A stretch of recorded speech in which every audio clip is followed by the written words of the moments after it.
خدایا شکرت به خاطر آرامش طلوع آفتاب امروز و غروبش.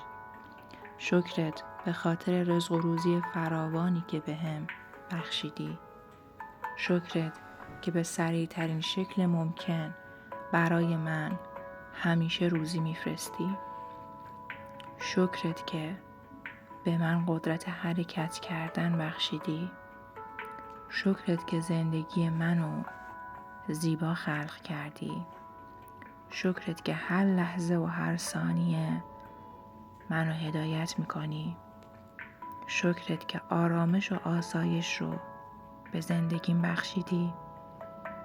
شکرت که مسئولیت پذیریم رو پرورش دادی. شکرت که قدرتمندی و میتونی همه امور رو درست کنی.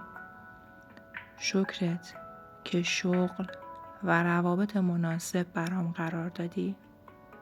مثل همیشه ازت میخوام که بهترین ها رو برام رقم بزنی.